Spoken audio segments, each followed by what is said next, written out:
It's so easy to be average. It takes a little something to be special, doesn't it? It takes a little something special to be a great player. Did you push yourself to be great today? There wasn't a first down. Not that much. The officiating, I'm bitterly disappointed with the officiating today. That spot, the graphic displays the NFL's penalties. The one not called on us, on Matt Perry, clearly was being booked before the ball got there. And the previous penalty they called on Delano Hill, the ball is uncatchable and by the receiver. See, I'm bitterly disappointed. Throw a hat, throw a stick, throw a siren, that's a penalty.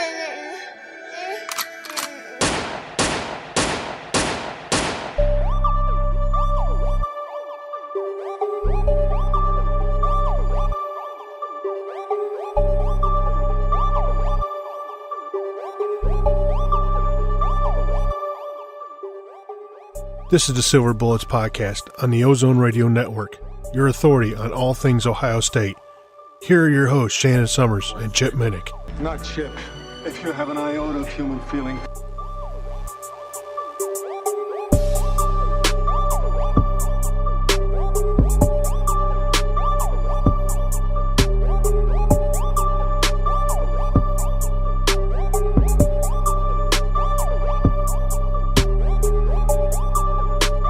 Buckeye Nation, welcome to another episode of the Silver Bullets Podcast on the Ozone Radio Network. I'm your host, Shannon Sommers, contributor at Hayes & Cannon on theozone.net and producer of Acosta Field with Tony Gerdeman. Talking about college football, so as always, joined by my right hand, Chip Minnich, who is also a contributor at Hayes & Cannon on ozone.net, and along with Athlon Sports. Chip, how are we doing today? Doing great, Shannon. Can't wait to talk about the win in the game as well as talk about the Big Ten championship game. Have you gotten any phone calls with the area code from Knoxville yet? I can neither confirm nor deny. Okay. But needless to say, I'm not really partial to dealing with dumpster fires. We'll put it that way. Yeah, so that's something I'm sure we're going to discuss here shortly. As Chip was saying, we're going to recap the game, the comeback, the whatever you want to call it, but it was a W for the Buckeyes. We have Danny Cunningham joining us. Unfortunately, Chip was unable to partake in that show. Danny Cunningham is from Mad City Sports Zone, and he discussed the Wisconsin Badgers with me. So we did that, and then what we're going to get into is our not our final, but because we still have the bowl games afterwards, but our this week's pick'em segment, which I thought beforehand because my math is hazy and I can't read straight, so I thought Chip gained 2 games, but here we're still tied up 6. I got a 6-game lead, so hopefully we'll see what Chip can do to catch up at the end here.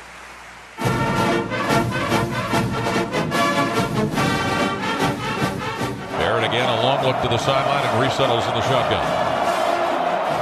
Barrett gets the snap. Looking to throw. J.T. Barrett with pressure coming. He's chased to the right. Barrett pump fakes, runs to the 15. Barrett to the 10, to the 5, and into the end zone goes J.T. Barrett on a touchdown run of 21 yards. His 9th rushing touchdown of the season to get the Buckeyes on the board. They trailed 14-6. First and 10, Ohio State at their 25. Barrett gets the snap, fakes the handoff. Barrett looks, throws middle of the field. Wide open ball, 10-5 touchdown. Marcus Ball on a 25-yard pass play from J.T. Barrett, who sucked the defense in with his fakes. And Ohio State within 1 of tying the game. They trail 14-13. So first and goal, Ohio State at the Michigan 1. Benjamin Victor wide to the right. Johnny Dixon wide to the left. Campbell motions from left to right. Dwayne Haskins gets the snap. Feeds Dobbins. Dobbins into the end zone for the Ohio State touchdown. J.K. Dobbins on a 1-yard touchdown run. First and 10, Michigan at their 27. Going to the snap, fakes the handoff, gets back at his 18 to pass, throws long, down the middle of the field, and it's intercepted by Jordan Fuller of Ohio State at his own 40. Go down. Fuller will run to the 45-yard line, get to the 50, and forced out of bounds by Donovan Peoples-Jones. 2nd and 4, Ohio State at the Michigan 25. Dwayne Haskins in the shotgun. He's got Weber in the backfield with him. Mike Weber gets the give. Weber moving laterally to the right side to the 20, to the 15, to the Michigan 10, to the 5, and into the end zone goes Mike Weber on a 25-yard touchdown run, throwing 6 more up on the board for Ohio State, who leads at 30-20. Previous highlight clips are courtesy of Paul Keels on the Ohio State IMG radio network. Yeah, we down 14 points, came back, walked out of Ann Arbor with another W, another year of Wolverine fans crying about the refs, another year of basking in the glory of Ohio State winning. I'll let you go ahead and take off with your thoughts on the game, Chip. Well, congratulations to Ohio State, especially the seniors who leave without ever knowing the horrendous feeling of taking a loss against that team up north. Congratulations to the entire team, coaching staff. Everyone gets a pair of gold pants. I believe I saw something on social media that Ryan Day has already promised his family that they're going to get this pair. So I can't say enough positive things about the toughness, the fortitude of Ohio State. As you said, being down 14-0, it was looking very, very bleak. They fought their way back to tie it up. And then, with everything that happened with JT Barrett, with his injury, coming down, and Dwayne Haskins coming in on the road against a hostile opponent in the rivalry game and being able to play as well as he did under pressure was tremendous. So, can't say enough positive things about Ohio State, about Urban Meyer, for all of the angst and just like the complete feeling of nervousness that we had going into the game. And I know a lot of Ohio State fans have become used to that. These victories over that team up north. I think, Shannon, you would agree. Just flip the switch. That's how you and I were feeling, during the 1990s. I mean, it was like this just feeling of just despair, thinking like, I thought we were going to win this game and to come up on the losing end. So, I have nothing but positive things to say about Ohio State football, especially going into Ann Arbor and coming out with a victory. I kind of agree with you, but at the same time, it was different based on we had great teams. We haven't seen a great team out of Michigan yet.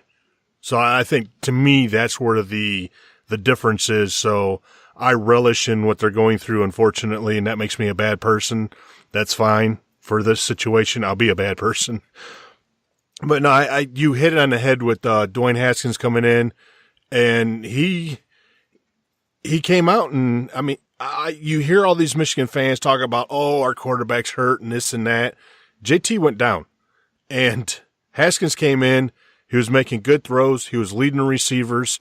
He even made some big plays with his legs when he needed to. He got the job done.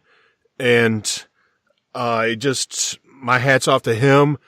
Very, proud of the seniors who've gotten their fifth, some who've gotten their 5th pair of gold pants. So, I mean, Michigan came out, they punched him in the mouth, and they're up 14-0. I was sitting there like, all right, come on, this can't be happening based on a simple fact of we're letting them run, and I don't want to sound like a Michigan fan, but there was calls missed on both sides of the ball. Just blatant calls on both sides. Michigan fans are crying about, holding and this and that. It was the same thing against Ohio State. When, I forget which play it was, but one of the Michigan running backs, I think, or O'Corn might have scattered for a first down. But there was, twice the offensive lineman come running up and hitting 2 different people, hands in the face, never called. But you know what? That's the difference between the Ohio State and the difference between Michigan. Ohio State kept their heads down, kept plugging away, kept doing what they're supposed to be doing, next man up mentality, and they got the job done.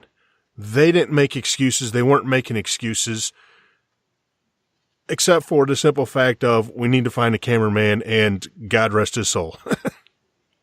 Oh, yeah.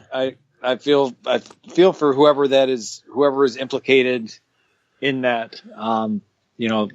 What's that? Well, like, do you want death by firing squad or by poison or something? I mean, what's your, select it, but I pity whoever that is, when Coach Meyer discovers the true identity of the assailant. I'm not sure if you happen to see JT Barrett wasn't the only individual. I saw something, a picture of Mike Weber, like his arm was scraped, and I guess, that happened because of, a cameraman on the side. So I believe I also saw something on social media that the Big Ten is going to look into this, the idea of adjusting accessibility on the benches, because it's not right. I mean, taking off the Ohio State homerism for a moment, it's not right to have people who can possibly, bump into a player, unintentionally or not, cause an injury, and,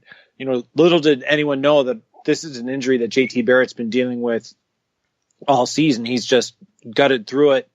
But the fact that he, did get hit on the knee, which, just kind of, aggravated that injury, which eventually led to him having to go out of the game. Hopefully, changes in policies will be made. Just to kind of change a little bit of the topic, listening to Across the Field with you and Tony Gerdeman, I thought Tony made some really good points in terms of, talking about, Michigan, needing to up their recruiting game as well as their development. I've made no secret about when it comes to recruiting, I follow it, but I wouldn't call myself any kind of recruiting and, analyst or zealot or anything like that. Like, I really genuinely do not care about if, this player has 4 stars and this other recruiting service has 3 stars. That to me is kind of, it really doesn't matter, because the way I look at it is the Ohio State coaching staff led by Urban Meyer, they're the ones who determined we're going to offer this scholarship to this player. We want them to be a Buckeye. They take them in and try to develop them as well as they can. Just the quick thing that I was going to say is there are a lot of players on that team up north that Ohio State actively recruited. Like the most notable being, for example, Rashawn Gary on the defensive line. But, Donovan Peoples-Jones, wide receiver. There's talent there, but there's something missing.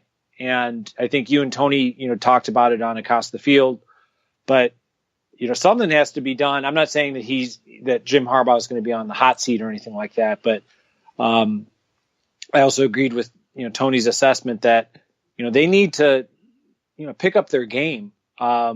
Recruiting wise, they need to, I'm not that I'm in the interest of trying to help that team, but their recruiting is not nearly as intense as Ohio State, and they're suffering on the development side because by and large, a lot of these players that are going up there, they're not getting any better, appreciably better after, 3-4 years in the program. I think as you pointed out on Across the Field, the excuse of, okay, well, wait till Harbaugh gets his players in there. Well, these are his players. These are the guys that he recruited, and the evidence was there not only on the field on Saturday against Ohio State, but the fact that Michigan, they're looking at an 8-4 season, possibly, 8-5, depending on if they lose their bowl game, as you have pointed out quite accurately throughout the course of the season. Michigan did not beat a team that had a winning record.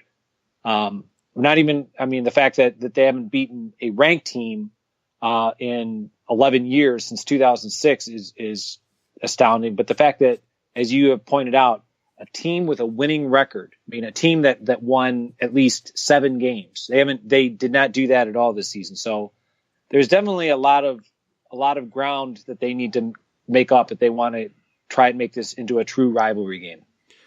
Definitely. I mean, the one thing when I get into the banter with Michigan fans, and I'm just going to reply with, to them with the simple facts. You want to make excuses. You want this, that, and the other. Can you tell me what's the story with Michigan State? How does Mark D'Antonio go 3-9 last year, have a terrible season, all the off-season trouble that they had during the spring and the summer with the sexual assault, stuff and players getting kicked off the team, and he turned around a 9-3 team. But you want to give me excuses about what is the problem with Harbaugh? Well, he doesn't have this, he doesn't have that. No, you're in the big boy club now. You have to step up. I am not saying, nor have I never said, Harbaugh is not a good coach. I will say, until proven otherwise, and I will stand by this, he is not a great coach. He is not in the category of the Urban Meyer, the Nick Saban, the why is his name he's beaten Urban Meyer twice when he's over there at Clemson. Dabo Swinney. I mean, even Mark D'Antonio, he could be considered on the cusp of greatness because he's won Big Ten championships and finished in the top 5. He just never had the national championship. Mark D'Antonio is a better coach than Jim Harbaugh. That's college. Don't bring this NFL stuff into it. I mean, I've sat there and looked at Stanford when he went to Stanford. Stanford had 2 of the best classes recruited before he even stepped foot on campus. He goes over to Michigan. He has good recruiting classes there. He had better players, obviously, than what Ohio State had when Urban Meyer took over because, 11 players were drafted into the NFL last year for Michigan. But yet you still want to come and make excuses that, well, he didn't do this or that because, he wasn't undefeated his first year because Urban Meyer had better talent. No, he didn't. He had to take his starting fullback and move him over to linebacker. He didn't have very good wide receivers. So, I mean, it boggles my mind of all the excuses and everything that Michigan fans make. And to me, if I'm a Michigan fan and I'm a true Michigan fan, I would demand better of my program because they're carrying the Michigan name. Stop living in the past of the early 1900s and live into the now to where you're at. What have you done for me lately? Nothing. Do you want to discuss the I mean, I'm sure by now a lot of people know. I think it was on Sunday, word started coming out early in the afternoon or mid-morning that Tennessee officials were in Columbus talking to Greg Schiano, and they offered him the job. And then the ultra troll that is Clay Travis decided to put the whole fan base into a tizzy or whatever you want to call it. And there was backlash about trying to hire him, so they pulled the offer. I mean, do you want to talk about this dumpster fire in Tennessee and Knoxville? Well, just the fact that, I understand. I understand if I was a Tennessee fan to not necessarily, be super excited over the moon for Greg Schiano. I mean, and I mean this with all respect towards Coach Schiano, because what he did at Rutgers, people are discounting the fact, what a horrible state of, just in terms of they were not competitive. I mean, just everything that he did to make Rutgers into a top 10 team, 10 years ago. But yeah, you're kind of thinking that they kept all the groomers that were going around on social media about John Gruden. Well, that was never going to happen. So it's like, of course you're going to be kind of disappointed when you think you're getting John Gruden and you get Greg Schiano. The thing that angers me is, as you said, Clay Travis and other people completely destroyed Coach Schiano's reputation on completely accusations. He was vetted by Ohio State before taking the job here. Tennessee vetted him as well.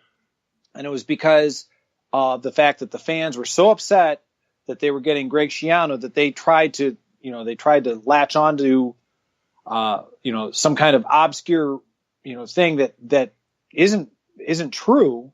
And they completely sullied his reputation. So the fact that, as you said, on across the field, it benefits Ohio State because Greg Schiano will be back. I can only hope. I'm not a lawyer. If any of our loyal listeners are attorneys, please, tweet at me or at Shannon or to the podcast. If he has any legal standing for, pursuing a lawsuit against the University of Tennessee for libel, for defamation of character, because that was completely unfounded. If you don't want to hire him, and the fans are they have a right. People have a right to be upset and voice their opinions, but they don't have a right to slander a man's good name and reputation. So that's where I draw the line. What I do find immensely humorous is the number of people that are turning down the job. So basically, they're going to be left with, I don't even know, in terms of where they would rank in terms of what number choice this will be when this is all said and done. So, congratulations, Tennessee. You have completely ruined your football program for so many years because of you followed an internet troll, as well as, for all these people that participated in spray painting the rock or whatever it's called down in Knoxville. Like I said, congratulations. When you are, sitting on the bottom of the SEC again, just remember, you could have had a guy who had actually developed a reputation for taking a program at the basement to the top. You could have had that, and you decided to follow Clay Travis to the bottom of the toilet. Yeah, I mean, we don't know if Greg Schiano would be a good coach in Tennessee. I had a major problem with the simple fact that, as you pointed out, I mean, a court testimony that was unsealed, where one time it was mentioned that the guy thought it was Greg Schiano who talked to, I forget the other coach's name. I know he was at UCLA, but Tom Bradley. Yeah, Tom Bradley. And he allegedly told Tom Bradley that he's seen something. And in that same court, Tom Bradley was like, yeah, no, he never told me that. That's totally unfounded.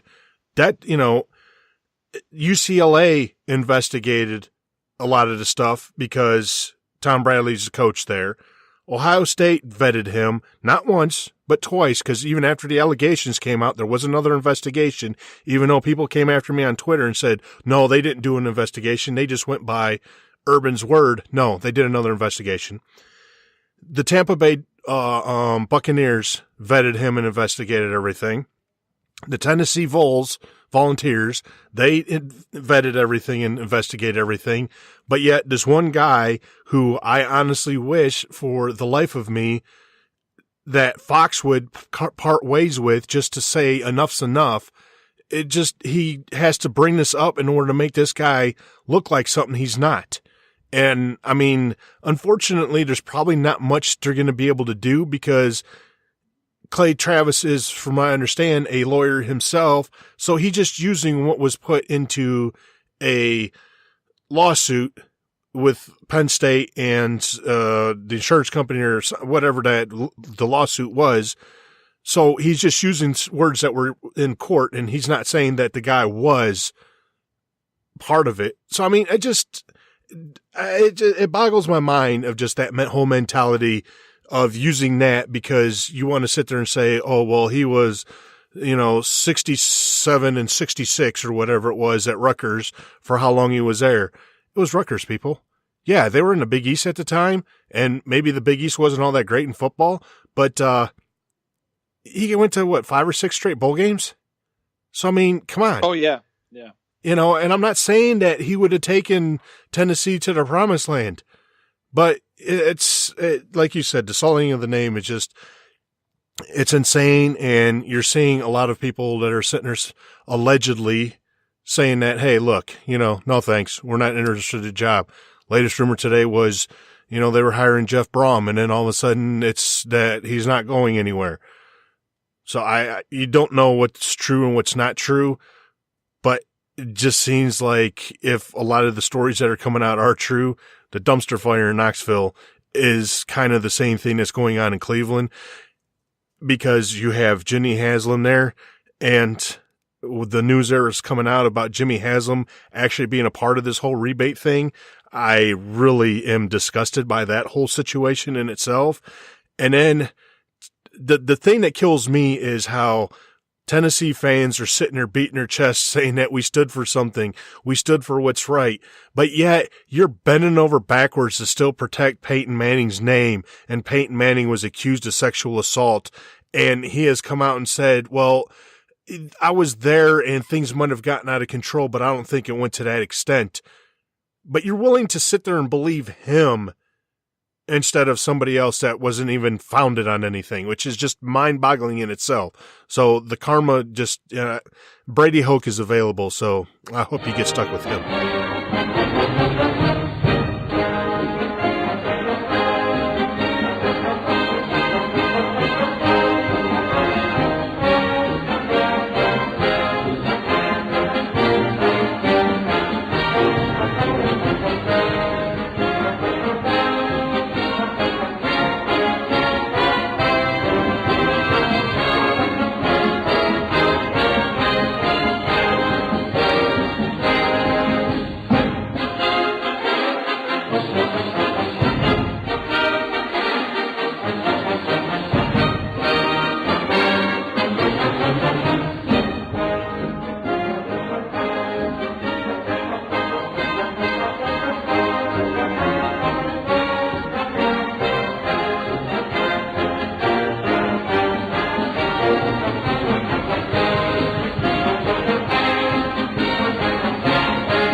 All right, Buckeye Nation. As you know, it's Big Ten Championship week, which means that Ohio State, actually now that we have the rankings in, it's number 8 Ohio State against number 4 Wisconsin Badgers.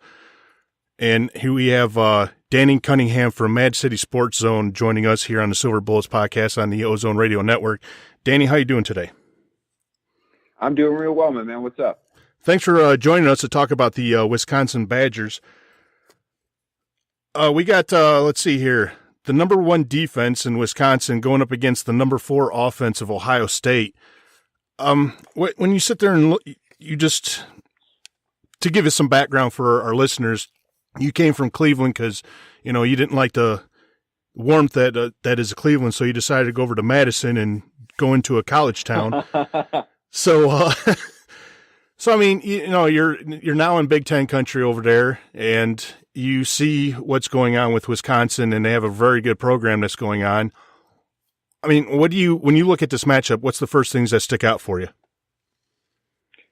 I think the first thing that I've realized since I've been here is that Wisconsin doesn't necessarily get the respect nationally that they probably deserve. And I know that their schedule hasn't been tough, and I understand that, but going 12-0 against your schedule is hard, no matter what your schedule is.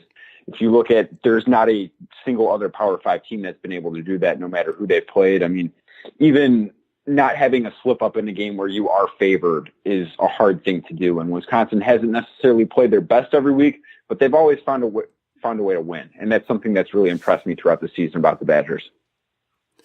Yeah, the beginning of the season, we did our preview show, Chip, myself, and we had Brett Ciencia from Pick 6 Previews on. And all three of us were picking Wisconsin against Ohio State. We figured that there was a really good chance that Wisconsin was going to run the table. We honestly all thought that Ohio State was going to run the table. That really, obviously didn't pan out, and it's creating some problems for the possibility of the playoff. This game is coming down to basically, if you win, you're going to be into the playoffs. Ohio State has a shot to jump number 5 and number 6, Alabama and Georgia Alabama because they're not playing. So, I mean, it just, there's so many storylines for this game that it's going to be fun to enjoy. It's kind of has some similarities of the 2014 game, but at the same time, it's kind of different. I guess, looking at Wisconsin, because Chip unfortunately wasn't able to join us, so I'll throw some of his questions in here.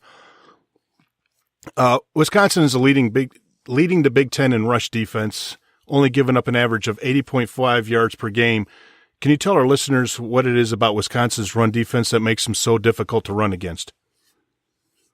Their linebacking core has been extremely impressive this year, and they've really been able to turn opposing offenses into one-dimensional offenses, and that's been a key to their success, not only against the rush, but against offenses in general. That's why they've been so impressive. And TJ Edwards was named consensus first team All-Big Ten today, and it's extremely deserving. I think he's someone that's going to find himself earning a paycheck on Sundays next year in the NFL, and he's really been a big key. He's the leader of that defense, and they're a very senior lane defense. They've got a lot of experience. There are guys on the field regularly for Wisconsin's defense that were actually on the field when Ohio State beat them 59-0 back in 2014. And it doesn't seem like that was that short ago because, I mean, that was 2014. And obviously we're talking here in November of 2017, but that's how experienced this defense is. They've been around the block. For some guys, this is their third Big Ten championship game, and they've seen just about everything that they've needed to see. And that's a big reason as to why they've been able to be so good. And getting back to how they've stopped the run, their defensive line is finally getting healthy. They've been able to really get to the quarterback by only rushing 4, and they haven't allowed a lot of offensive linemen to get up to their linebackers. And the defensive line's done a very good job. Guys like Alex James was named second team All Big Ten today, and that's a big reason why their rush defense has been so good. And then if you look at their back end, their safeties aren't afraid to make tackles. Dakota Dixon's their strong safety. He's been in and out of the lineup with injuries, but when he's been when he was healthier earlier in the season, he was their leading tackler. He was a guy that wasn't afraid to come up into the box and make tackles, and that's part of the reason why they weren't allowing guys to rip off big runs, and they still haven't really allowed the big play. Now, granted, they haven't faced an offense as explosive as Ohio State's to date yet. Yeah, you're talking about, their defensive line. Alex James and Connor Sheehy, first or second team Big Ten defensive players of the year. And what it surprises me about Wisconsin, especially with their linebacking core, it was Jack Cinchi, I believe, before the season started. He was out for the year, and he was going to be the leader for that linebacker core. And then didn't they lose another linebacker like week 1? Let me check that real quick. Now, I could be wrong on that. I thought they lost 2 linebackers for some reason. They've been beat up at that position all year long. Chris Orr, who's been a starter, has missed time. Mason Stoke, as you bring up, he was lost for the season early on with a leg injury. So, yeah, that's a position that they're not at who they thought they would be playing, time snap in and snap out. TJ Edwards was going to see time no matter what. But guys like Chris Orr weren't necessarily supposed to be leaned on as heavily. Ryan Connolly, and those guys have stepped in, and they've done a terrific job of just having the next man up attitude. And it's worked better on this team than any team I've ever seen before, because injuries add up to a certain point. But Wisconsin hasn't let it affect them, and that's the one thing I think they deserve the most credit for is they haven't been the healthiest team all year. They've lost some key players in very key spots, and they haven't let it affect them at all. No, I completely agree with you. I know before we came on, I was kind of surprised that Wisconsin's at 4. I figured they should have been ranked higher, and I think a lot of that should be taken into play. And they might not. It seems like they've forgotten about it, and I think it's a testament to what the coaching staff has done there. And I mean, especially when you look at a team like Michigan, where they just seem to have excuses upon excuses of why they can't beat a winning team, yet you got Wisconsin who is taking care of business and, like you said, next man up. So, I mean... Yeah, definitely. And I think one of the more impressive things about this defense is their coordinator is Jim Leonard, who is 3 years removed from playing in the NFL. He was a coach last year, and now he's a defensive coordinator. Before that, he helped the Badgers break down film at times, but he was enjoying NFL retirement. And 3 years ago, he was returning punts for the Cleveland Browns, and now he's a finalist for the Coordinator of the Year award. So he's a big reason as to why they're as successful as they are. Now you look at the offensive side of the ball. You've got Johnathon Taylor. He's averaging 7 yards a carry. Traditionally, Wisconsin's got a strong offensive line, and this year's no exception. What does Taylor do after he gets beyond the line of scrimmage that makes him such a talented running back to defend? Taylor's a lot faster than he looks when you look at him. He's a little bit thicker of a kid. He's 5'11", right around 215, but he's got that extra gear that you don't necessarily expect him to have. And his second best attribute after that is his balance. He's a guy that never goes down with just one hit. And that's both a positive for him and a negative for him. It's been made note that he's definitely had issues hanging on to the ball. I believe he's lost 5 fumbles on the year. Part of that is because he's able to fight for so many extra yards. And he's a guy that he sees holes. He's got decent vision. That's one area he can improve. But you have to realize this kid's an 18-year-old that's just tearing up Division I football. I mean, he's could potentially break the freshman FBS record for most yards in the season, which Adrian Peterson has. I believe he's 120 yards away from that. So he's doing things that 18-year-olds aren't supposed to do, and it's been incredible to watch throughout the season. Yeah, he's definitely – I look at him and I look at J.K. Dobbins and the future of running backs in this league, both being true freshmen. It's pretty nice to watch and enjoy, especially that's just – the way that the Big Ten has always been known as smash mouth football, and that's what you're getting out of those two pretty much. Yeah, definitely. And you mentioned earlier that I'm from Cleveland, and I remember watching the Ohio State-Indiana game to open up the season. And if I'm not mistaken, J.K. Dobbins had a pretty big game that night, and I was like, wow, this kid's the real deal. And then I got here, I'm like, this kid is legit. And I think J.K. Dobbins is an extremely talented player, and I have very high regard for him, but I think that Johnathon Taylor's the best back in this conference. And I think he's a better pure running back than Saquon Barkley, honestly. I think Barkley does other things much better as far as catching the ball out of the backfield and does have better vision. But if I'm talking just pound for pound, a pure running back right now, I would take Johnathon Taylor over almost anyone in the country. Now, in our preseason show that we had, I mentioned that I thought that Alex Horinbrook was going to take that next step. He's going to take that next step, and like next year, he's going to be the best quarterback in the Big Ten. It doesn't seem like he's actually taken that next step because he's had a lot of interceptions and whatnot, but he's held on to his job, and he's been kind of efficient, and he's not costing them any games. So, I mean, what are your thoughts on Alex Horinbrook? Horinbrook's a guy that they definitely needs to have his best game in order to beat Ohio State. And you mentioned the interceptions. He had thrown an interception every Big Ten game until this past weekend when the Badgers beat Minnesota 31-0. That was the first time in the Big Ten season he did not turn the ball over. So that was definitely a step in the right direction for him. His numbers aren't gaudy, and they're not going to be gaudy at a place like Wisconsin because they, quite frankly, just don't throw the ball around. Early in the season, they were without Troy Fumagalli, their tight end, who's one of their best playmakers on offense, and that hurt his numbers. And then against Indiana, their best wide receiver, Quintez Cephas, broke his leg and is out for the season. Not to mention two of their older wide receivers, Jazz Peavy and George Rushing, who are seniors and were supposed to be very big contributors for the team. They're currently not with the Badgers. So Wisconsin right now on the outside, they've got a true freshman in Danny Davis, who's actually from Southern Ohio. They've got A.J. Taylor, who's a redshirt sophomore, I believe, and Kendrick Pryor, who's a redshirt freshman. So they're playing three guys extensively on the outside that do not have very much experience. And that's part of the reason why Horinbrook took a little bit to turn it on. But the past few weeks, he's actually been very good. Against Minnesota, he made some very impressive throws. Like I said, he held on to the ball. Against Michigan in their home finale, he did have the one turnover, but he responded perfectly. He led a 75-yard drive. He hit a 51-yard pass on 3rd and 13, I believe, to A.J. Taylor down the sideline. And then a couple of plays later, just put a beautiful throw in an extremely tight window across the middle for a 24-yard touchdown in what I consider to be his most impressive throw of the season for the Badgers. Now, you mentioned Troy Fumagalli.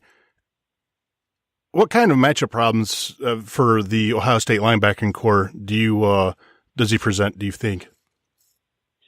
He's definitely got the size for it to be a matchup issue with anyone. He's not quite as good of an athlete as you would hope if you're a Badgers fan for those types of problems, but he's definitely can outsize people. He knows how to box people out for the football and use his body in an extremely effective way. And I think that's where he can present problems for the linebackers of Ohio State. If you look at Ohio State, their linebackers in specific struggled in coverage at times against Michigan and at times this year.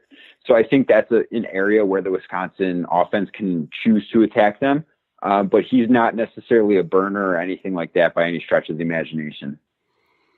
Now, flipping back over to the secondary here, we know that Wisconsin's leading the Big Ten in pass defense efficiency, and they have a bunch of players that are, I think, let's see here, Dakota Dixon and Nick Nelson were named to the first team, all Big Ten team, and I believe, Derek Tyndall, he's named third team. Derek Tyndall. So, I mean... Yeah, Nick Nelson's a guy that he was a transfer from Hawaii and had to sit out last season, and he has been everything that Wisconsin could have asked him to be. I believe he holds the school record for most pass breakups in a single season, and he has been outstanding. And teams have really had to pick their poison because Derek Tyndall is a guy that's extremely experienced. He's one of the guys that played in that game against Ohio State back in 2014. He's been around a while.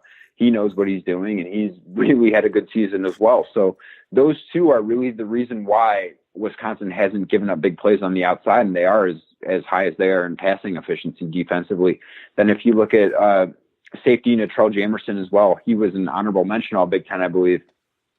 He's the guy that started his career as a safety, and then he played corner. And then this year when Nick Nelson became eligible, he got bumped back to safety, and he's had an outstanding year as well. Both their safeties between him and Dakota Dixon aren't afraid to come up and make tackles, and that's been a key to their defense. Like I said, Dakota Dixon has had health issues throughout the season. He's missed a couple games. He's currently questionable with a right leg injury. When he's out, they've turned to Joe Ferguson, who actually started his career here as a walk-on, and he's famously Barry Alvarez's grandson, which kind of gets a lot of talk around here, as you can imagine. But he's kind of been a ball hawk, and he's not a guy that's necessarily athletically imposing or a big, strong, fast guy, but he just gets the job done. And that's something that kind of Badger football is built upon, just doing your job to the best of your abilities. And that's why the secondary has been so successful. Now, the defensive line for Wisconsin, we noticed for like the Michigan Wolverines, you go into the fourth quarter and that defensive line is just worn down because they don't have any kind of a rotation like, say, in Ohio State does, where they can rotate, like 10 or more players in there to keep them fresh. So in the fourth quarter, they're actually able to be efficient and still do their job. Does Wisconsin have any issues like that as far as rotation on their defensive line, or are they going to be possibly gassed out at a higher tempo offense that the Buckeyes will run? They really don't have that issue. They have a pretty good rotation, and they're not a team that blitzes a lot, and they like to use their outside linebackers as a stand-up end at times, and that's kind of how they get away because they have such good linebacker depth. In passing situations, they're able to put more linebackers on the field and rush those guys. You'll see guys like Leon Jacobs come off the edge, and Garrett Dooley and Andrew Van Ginkel, who's been an outstanding player. You'll see those guys get after the quarterback, and that takes a lot of the stress off of the defensive line. Like I said, Alec James has had a good year. Chikway Obasi has been in and out of the lineup. I believe he got hurt against BYU and came back a couple weeks ago, but he's been a good player when he's healthy. It's just getting him on the field. Isaiah Loudermilk's a guy that's missed some time. Connor Sheehy, as we mentioned, was on the All Big Ten team. So they do have the talent there. It's just their issue was not necessarily that depth at the end of the games. It was depth coming into games because they just couldn't stay healthy. But that group is mostly healthy now, which is definitely something that the Badgers are excited about and should open up things. But with their linebacking core really helps with that defensive line depth because they like to have as many linebackers on the field as possible, it feels like. Can you give our listeners some sleeper players on either side of the ball to keep an eye or ear out for on Saturday night?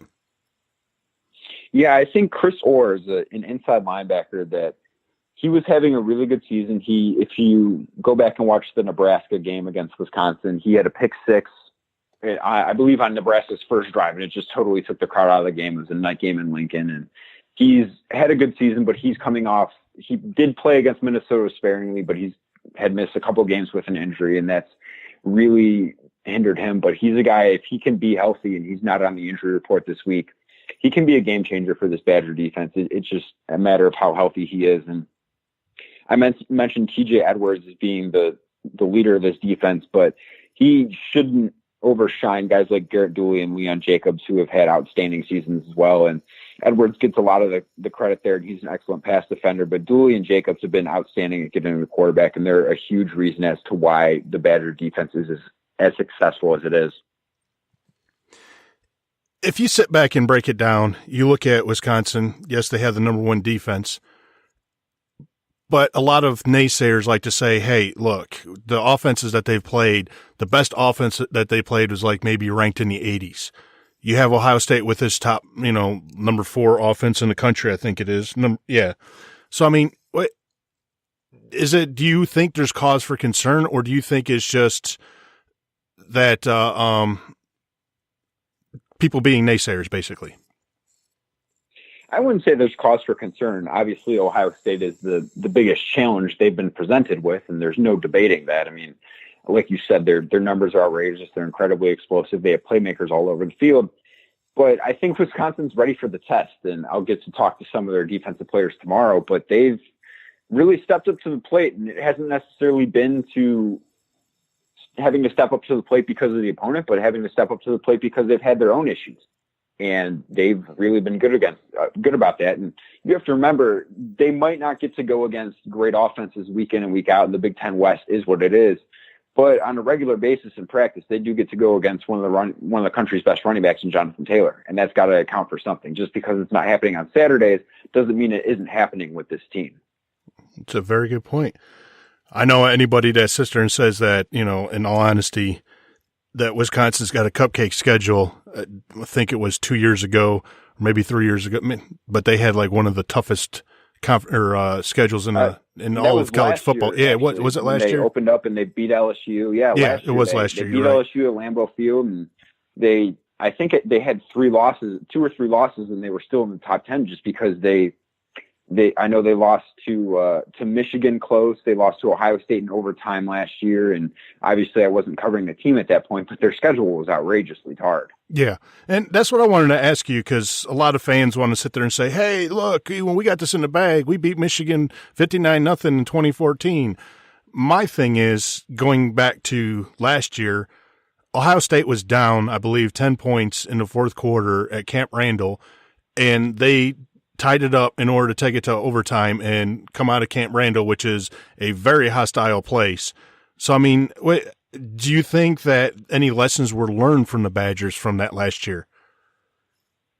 I definitely think that there were. A lot of the talk this week has been about that game in specific and how much that one stung. And not necessarily that this is a revenge type of game or anything, because I don't think anyone here views it as that. I think they view it as a chance to play for the Big Ten championship. But they know JT Barrett now, having played against him twice, and not saying knowing him necessarily makes it an easy thing to stop him, but it helps.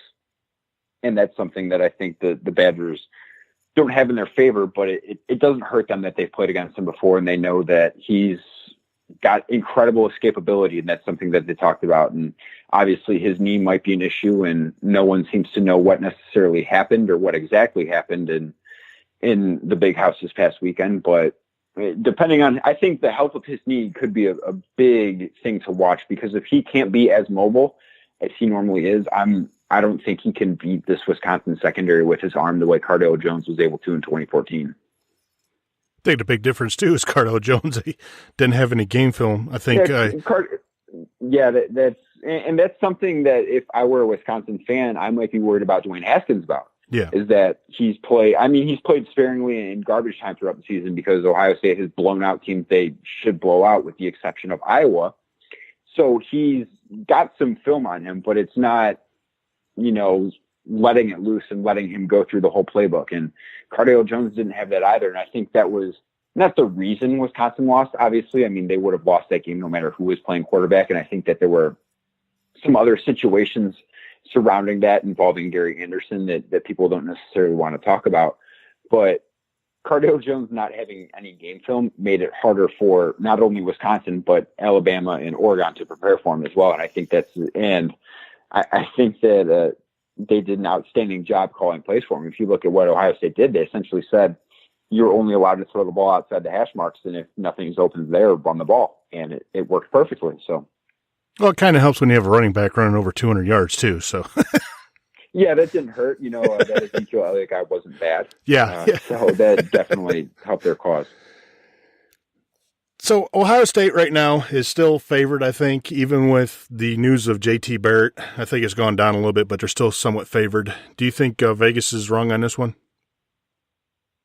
I think Ohio State's a hard team to handicap in Vegas, and I'm not one that necessarily places a ton of money on wagers, but I definitely find it very interesting just because I think that Vegas does know a lot of things. But Ohio State's a hard team to handicap just because there's no denying how big the fan base is, and Wisconsin doesn't have, that kind of pool nationally. So I do think Ohio State deserves to be favored. I think they're the more talented team. But I also don't think it should be as high as 7 or 7.5, what I saw it at earlier today. I think part of that is the books in Vegas are like, we're getting a ton of money on Ohio State, in part because they have such a large fan base. We need to do something to try and get some money on Wisconsin here. And I think that's part of the reason why the spread was what it was. And I'm not sure what it currently is at. But if I were in all honesty making a book that didn't care what money was coming from where, I would probably have this at the Buckeyes by 3.5 or 4. Now, we watched we both watched the ranking show before we got on. Do you feel obviously Wisconsin wins, they're in. They're ranked number 4. There's no ifs, ands, or buts about it, and they deserve to be in. Especially, like we said, going undefeated. If Ohio State pulls off the win, do you think that they deserve to be in even with the Iowa loss? I think they would need to win like 59-0 to deserve it. I cannot look past, and I'm obviously not on the committee. In my opinion, doesn't matter. I would love to be on the committee one day. That's actually a dream job. I think it would be outstanding. I just want all the mean tweets that would come along with being on the committee about people that think I hate their team. Exactly. Because I do hate their team. But I can't look past a 31-point loss to a team that finished 7-5. Now, I realized, every team doesn't play perfect week in and week out. And I can somewhat forgive the Oklahoma loss. Oklahoma is obviously one of the top 4 teams in the country. I don't think there's a debate about that at this current moment. But losing by 2+ touchdowns at home really hurts. Losing at home at all hurts. And obviously I'm not on the committee, but I would have special criteria if I were. And I think a loss at home would knock teams much further down than a loss on the road.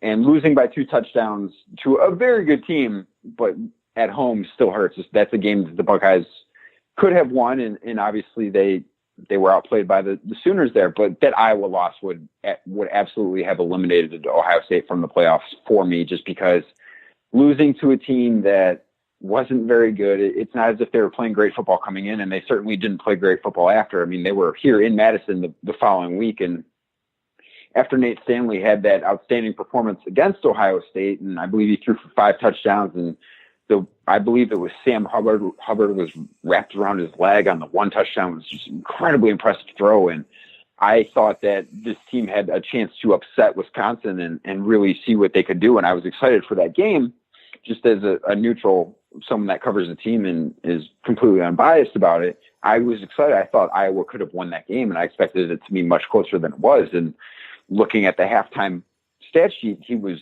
3 of 10 for 5 yards. So that really hurt the case. I mean, losing by 31 points to anyone really hurts.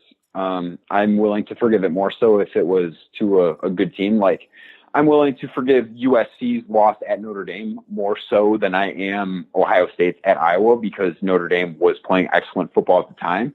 And obviously they've fallen off in the past couple of weeks since losing Miami. But losing to a 7-5 team by 31 points is just not forgivable in my opinion. It's fair enough. I just throwing it out there. I haven't even made my decisions or anything myself on it because I'm not talking about playoffs until after the Big Ten championship game because we just don't know what kind of team you're going to get with Ohio State. So that's kind of what the problem is. And that's another part of it. There's no question in my mind Ohio State is one of the 4 most talented teams in the country. There's no question about that in my opinion. They absolutely are. But that's not what this is about. It's about your resume and how well you play. And I actually wrote about this today. Wisconsin's chance to win this game isn't because they're the more talented team. They're not. But their sum is greater than their parts. And you can't always say that about Ohio State. And that's why Ohio State has 2 losses and Wisconsin has none. Wisconsin as a whole has been better than every team they've played this year. Ohio State as individual pieces has been better than every team they've played this year. Ohio State as a whole hasn't been better than every team they've played this year. And that's the difference between these 2 teams. Are you leaning any way, which way, as far as a prediction, not score-wise, but just who would win the Big Ten championship on Saturday? I haven't made my decision yet. I can't make a pick at this point. It's too early in the week for me. I probably won't make a pick until I am done with the Urban Meyer and Paul Chryst press conference on Friday afternoon. And I need to know a little bit more about JT Barrett's health before I know, because I do think if Dwayne Haskins is obviously not quite as mobile as Barrett is and not nearly as experienced. I mean, no one in the country is as experienced at the quarterback position as Barrett is. I think if he's playing, Wisconsin wins, but I don't know that. So I can't go out and say, what's going to happen because that's a huge question mark for me. And I know that Urban Meyer did say yesterday he was probable, but that's not 100% going to play. And you don't know what's going to happen. You don't know how healthy he's going to be. And that's the biggest possible question mark that there is. And I would say the same thing if Johnathon Taylor wasn't going to play, because I know running back's not as important a position, but he's their best player. And that's why I can't come out and say who I think is going to win this game yet, because there are too many questions for me. Definitely fair enough. All right, Danny, I want to thank you for joining us on the Silver Bullets podcast on the Ozone Radio Network. Where can people find your stuff and find you on Twitter and all that?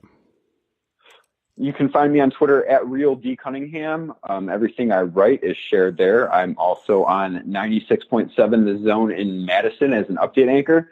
And the website in Madison for that radio station is madcitysportszone.com.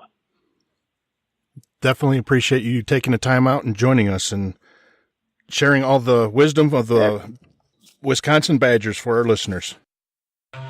Absolutely. My pleasure, man.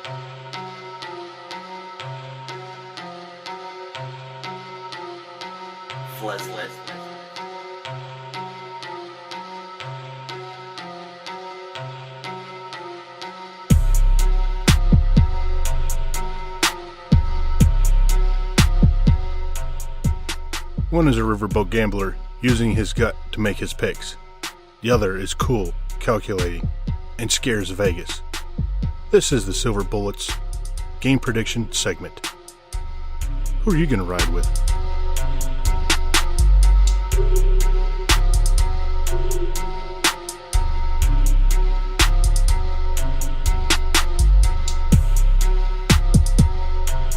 All right, Chip, let's get into our Silver Bullets Pick'em segment.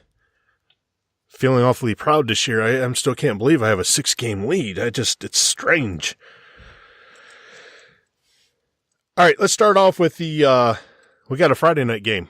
And because it's a championship game, I might actually watch a Friday night game. We've got the Pac-12 championship. Number 12, Stanford, 9-3 versus number 10, USC, who's 10-2 on 8 p.m. or at 8 p.m. on ESPN. What are your thoughts on this one? Well, this is one of the games that resulted in you helping to accumulate that 6-game lead, because earlier in the season I picked Stanford and you picked USC. I do distinctly recall that. So that's one of the reasons why you have that 6-game lead. But getting back to Friday night, I'm still going to go with Stanford, even though they let me down before. I think Bryce Love, this is his last opportunity to show the country, even though I don't think he can win the Heisman, to give them hopefully pause of thought before casting their Heisman vote. So I'm going to go with Stanford here. Well, USC's a 4-point favorite in this game, and I would be remiss if I didn't sit there and say to myself, you know what, Bryce Love is really looking good, and Stanford had a couple of hiccups. 3 games they've lost, but they seem to be on a trend upwards, and I think I'm going to go with you on the Stanford pick on this one, even though that USC's favored. All right, we're going to add a AAC game in here because both teams are in the top 25. We got number 20 Memphis, who's 10-1, versus number 14 UCF, who's 11-0. As 12 p.m. on ABC. I believe it was UCF and Southern Florida that played this past Saturday, and it was a pretty good game. I don't know if you got to see any of it. And it was kind of like back and forth and everything, but UCF pulled it out, and I think they pulled it out and just kind of ran away with it. I can't remember offhand. But I'm going to go ahead and go with UCF in this one.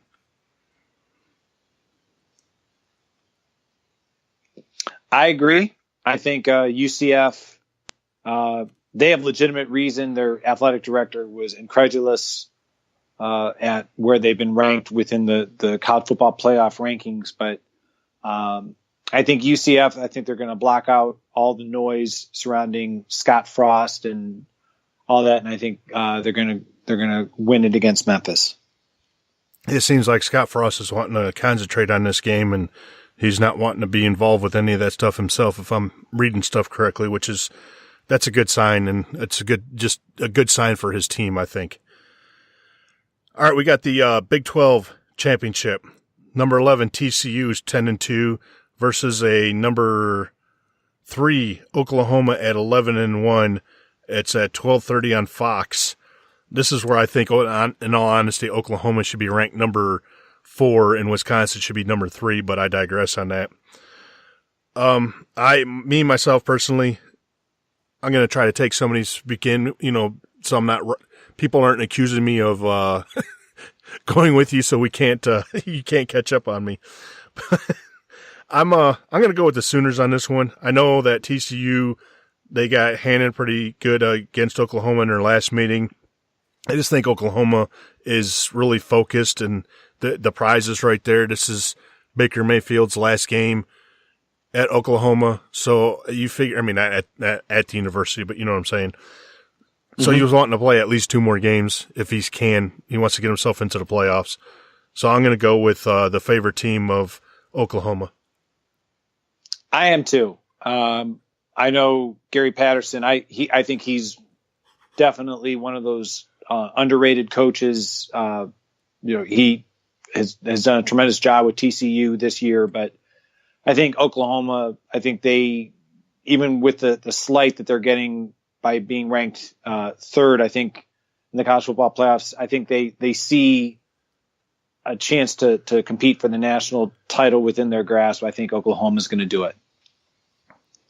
Speaking of rematches, we have another one here. It's the SEC. We've got number 6 Georgia 11-1 versus number 2 Auburn 10-2, 4 p.m. on CBS. I'm actually kind of surprised where the spread is on this one, since Auburn looked so good and convincing against Georgia when they played them, and they looked really good against Alabama this past week. That game, that score wasn't indicative of actually how bad it was that Auburn just took them to school. So I'm going to ride with the Tigers in this one.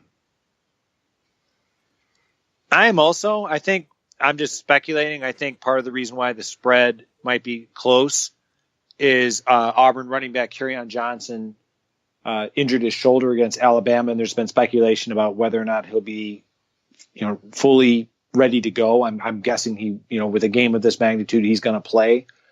But Jarrett Stidham, the quarterback for Auburn, looked very impressive against Alabama. I'm going to just say it. I had been speculating that Georgia, I thought, had been overrated this entire season. The way, as you described, Auburn really took it to them a few weeks ago. I think they're going to do it again. All right, we've got the ACC championship game. We've got number 7 Miami's 10-1 versus the number 1 team Clemson at 11-1. That's at 8 p.m. on ABC. Looks like here Clemson's favored by 9.5, 10 points. I'm going to go with the Tigers on this one. I seen today that the Hurricanes lost one of their wide receivers, I believe. Not sure how major it was, but I guess he was carted off the practice field. So, I mean, that'd be kind of quick turnaround no matter what it is in order to be ready for Saturday. So Miami's, they seem to be good, but they're still missing something. So I'm definitely going to go with Clemson in this one. I am as well. And the wide receiver's name escapes me, but I believe I thought I saw before we started recording that he is out for this game. So that's just even more reason. Even without that injury though, I just think Clemson's defensive line is, for all of the hype that Ohio State gets for their defensive line, Clemson's defensive line is, it's right up there. I mean, you're talking about a bunch of guys who are going to be hearing their names in the NFL draft next spring. So I think Clemson's going to roll Miami big time. I agree. All right, we got the final one. We've got the Big Ten championship. We got number 8, Ohio State, which is 10-2, versus number 4, Wisconsin, which is 12-0. And you and I both at the preseason, along with Brett, we predicted this game, and we all said that Ohio State was going to win this game. Has your thoughts changed any?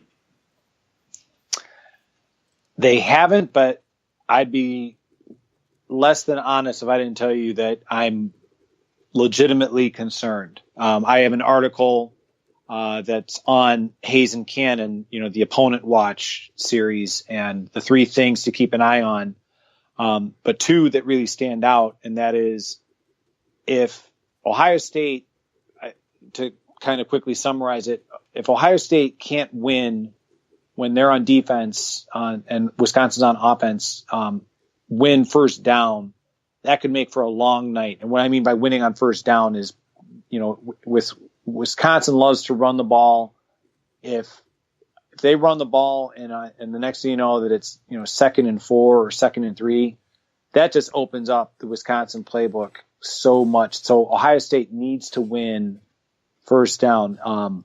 We all know about how Ohio State has struggled to cover the tight end. It was prominent in the losses to Oklahoma and Iowa. Well, Troy Fumagalli is all Big Ten tight end. He'll be a high NFL draft choice next spring. I have no idea how Ohio State's going to cover him. So I'm going with Ohio State, but I want to emphasize, I think it's going to be down. I think this is going to be, I can't remember how Coach Meyer refers to it, like sledgehammers or slugfest or whatever. I think this is going to be a knock 'em sock 'em type of affair that's going to go down to the final minutes.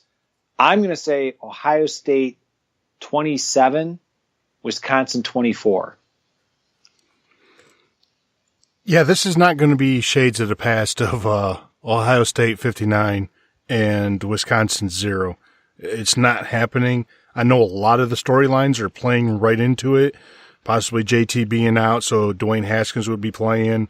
They have I don't think he's going to be in New York, but if you want to say a Heisman contender with Johnathon Taylor, I just think that Wisconsin's defense, they were number 1 in 2014 also.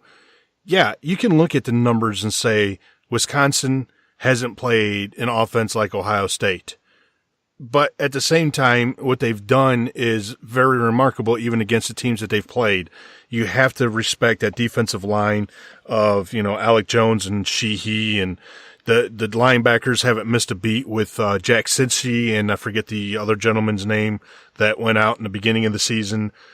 They even lost a wide receiver. So, it's definitely with the Badgers next man up. And they are really, they're a fine-tuned machine right now, and they're humming. I don't think they're getting enough love. That's why, to me, I think at least they should be number 3. And it's based on them losing what they've lost. But like you said, the battle is the first down. It's going to be, to me, at the very beginning of the game, is Ohio State going to come out and punch him in the mouth, or is Ohio State going to get punched in the mouth like they did against Michigan? If Ohio State comes out and punches Wisconsin in the mouth, then it might get ugly quickly.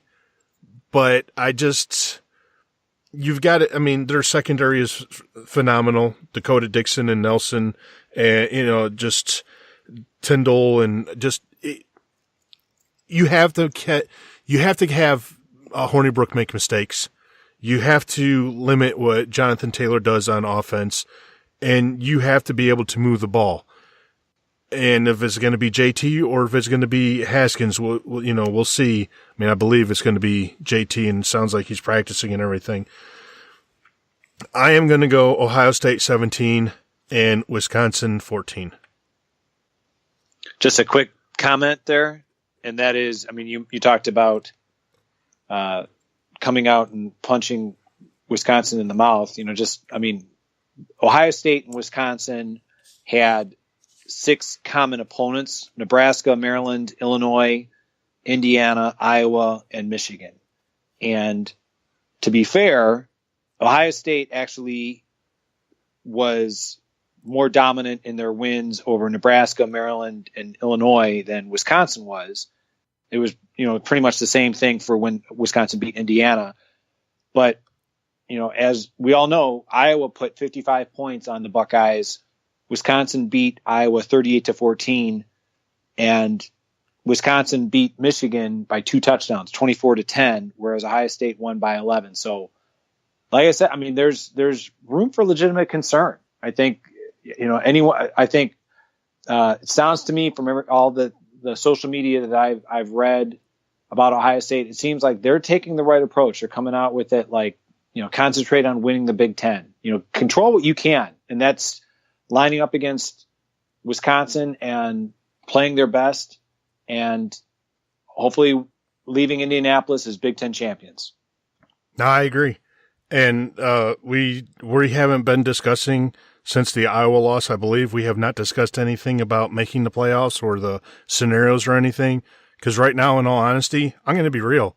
As a Buckeye fan and just as a person who loves watching college football and been trying to study it and all that, currently, this Saturday is going to show me something. Currently, I still don't feel that Ohio State deserves a shot. Granted, they did a good job of, opening my eyes a little bit against Michigan, but at the same time, look, Michigan, they do what they always do. They fall apart in the fourth quarter. They don't have that depth, and that's, hearing the guys saying, well, we kept our foot on the gas. No, you guys ran out of gas. There's a big difference. So, that loss with Iowa, it was unexplainable. It was unacceptable, and it was inexcusable. All right, that's going to do it for this episode of the Silver Bullets podcast on the Ozone Radio Network. I want to thank Danny Cunningham for joining us from MadCitySportsZone.net, 96.7 FM and 1670 AM out there in Madison, Wisconsin. I want to definitely thank him for joining us and discussing everything about the Wisconsin Badgers. Chip, where can people find you and your work at? I can be reached on Twitter at Chip Minnich, Minnich. As Shannon said, I am a contributor to the Ozone.net on Hayes and Cannon, as well as I'm a contributor to Athlon Sports. You can follow me on Twitter at ShannonCFB. You can like our show on Facebook, Silver Bullets Podcast.